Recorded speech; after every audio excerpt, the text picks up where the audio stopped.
Ex-fiancé cheated on me 4 years ago. I came back stronger and rubbed it in her face.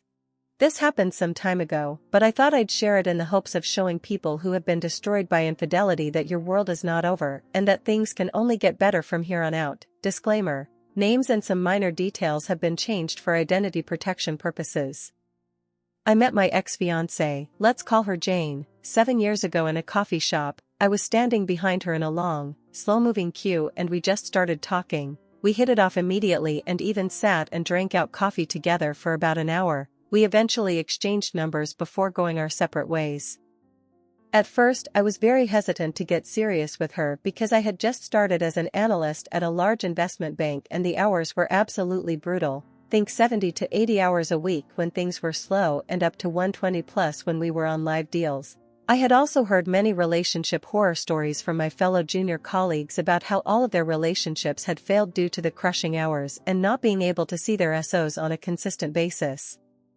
However, after a few dates with Jane, it was clear that I was falling for her and that she had felt the same way about me. I brought up my concerns about my work hours causing our relationship to fail, and she told me that she really liked me, how it would be a shame if we didn't even try, and that if we stayed committed and were understanding towards one another, any storm could be weathered. She was true to her word. The next 3 years were filled with Everest-like highs and a hellish lows, but we persevered. She was patient and understanding and never made me feel guilty about all the super late nights spent at work and not with her. She showered me with love, care, and affection and often told me how grateful she was to be with an amazing person like me. I in turn did everything humanly possible to love her like she deserved to be loved. To everyone's surprise, after the end of this 3-year period, we were going stronger than ever whilst all of my fellow analysts' relationships crumbled and burnt. During this period, I decided that the time was right for me to start recruiting for private equity roles. If successful, my hours would be drastically reduced and my already insanely high pay would increase even further. I also decided that I wanted to spend the rest of my life with Jane, this amazing woman who had stuck with me even through my sucky banking years as a junior. I bought a ring and proposed to her while we were on vacation in Spain. She said yes, and I was on top of the world.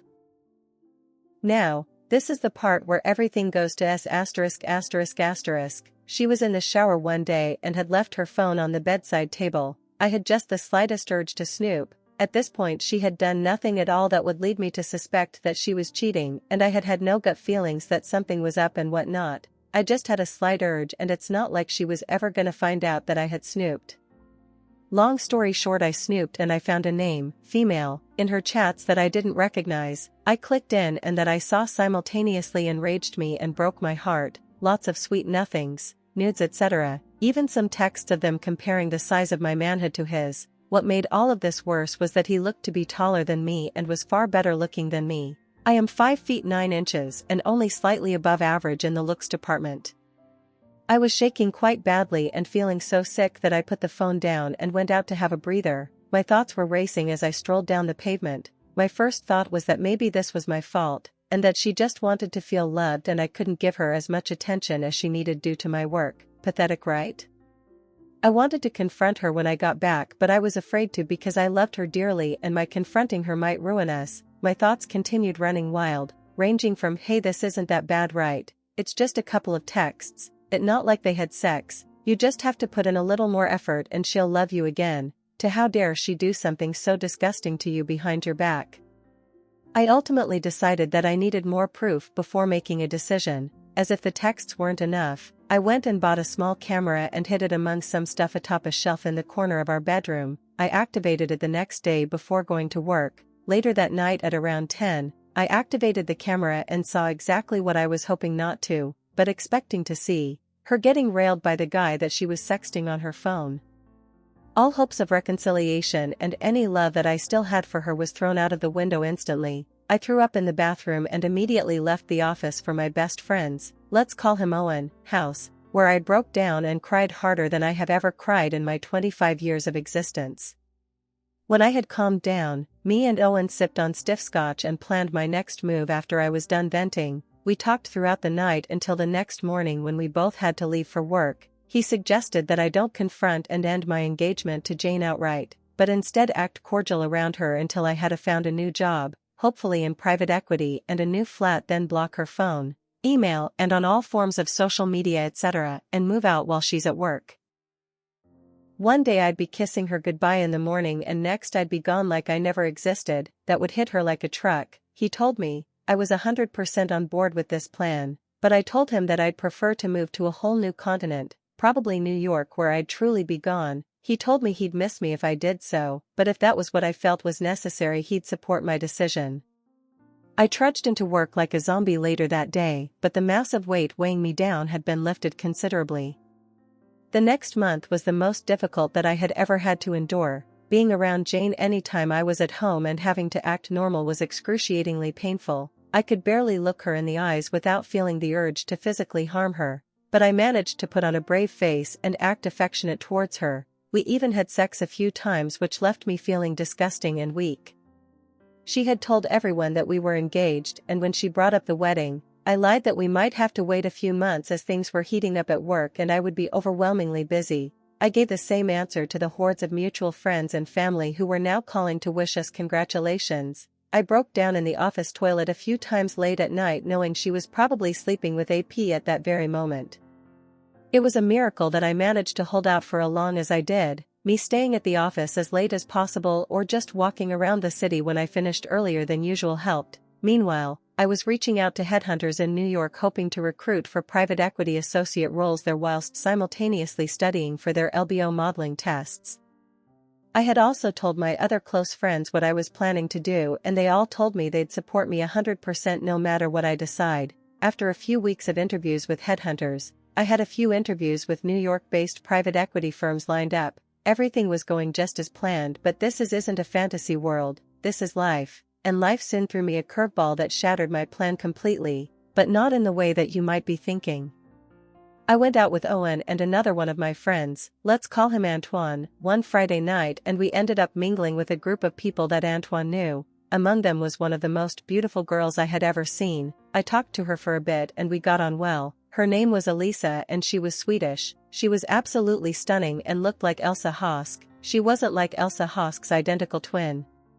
If you put them both side by side you'd know who was Elsa and who was Elisa, but you get what I mean. We had a lot in common, namely she was doing her master's at my alma mater and as a matter of fact was doing the exact same program that I did, and that we had both grown up in Asia. I was planning to jet off to New York ASAP, but I just couldn't resist exchanging numbers with her.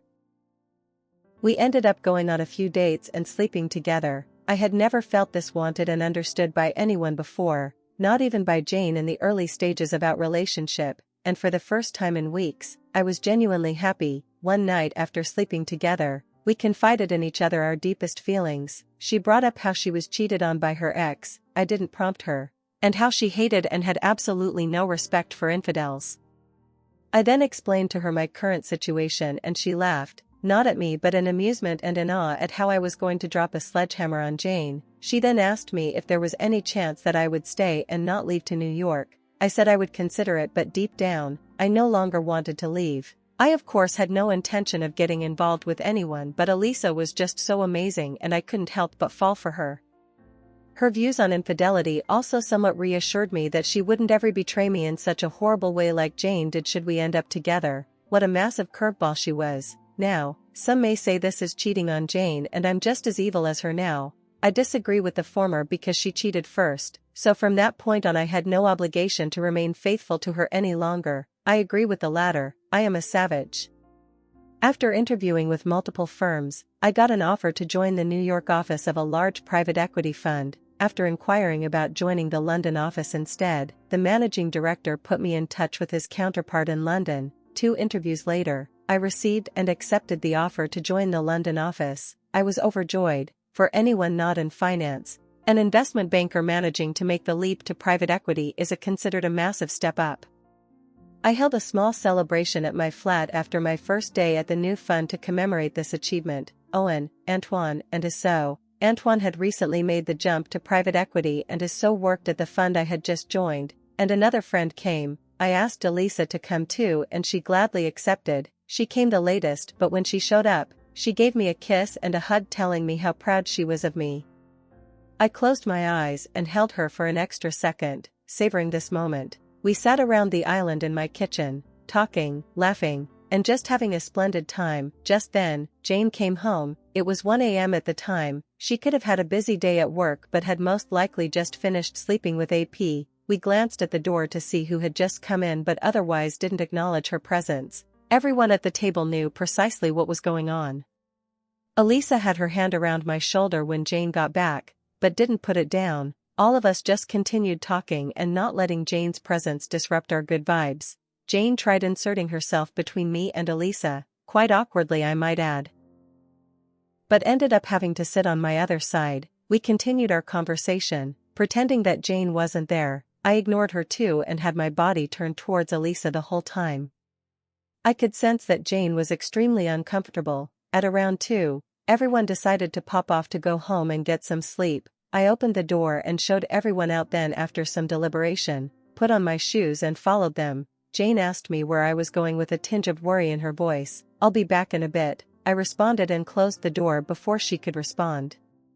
I woke up at around 8. Elisa was still asleep next to me, so I just planted a small kiss on her head and headed home to carry out the final stage of my new plan. I had silenced my phone before going to bed because it was blowing up with text messages and calls from Jane. When I got home, Jane was sitting at the island looking dejected. Her eyes and nose were red from crying. If this was before she had betrayed me, my heart would have broken for her and I would have done anything to cheer her up. But after what she had done, I felt nothing. Not even a shred of sympathy. "Where were you?" she asked. "I fell asleep in the car," I replied. I didn't own a car, but at that point I didn't even care if my answers were incoherent. "Gotta freshen up and get to work." I then hopped into the shower. I got out and put on my suit, then realized that she had to feel at ease if she was to leave for work, and she couldn't be at home if my plan was to succeed.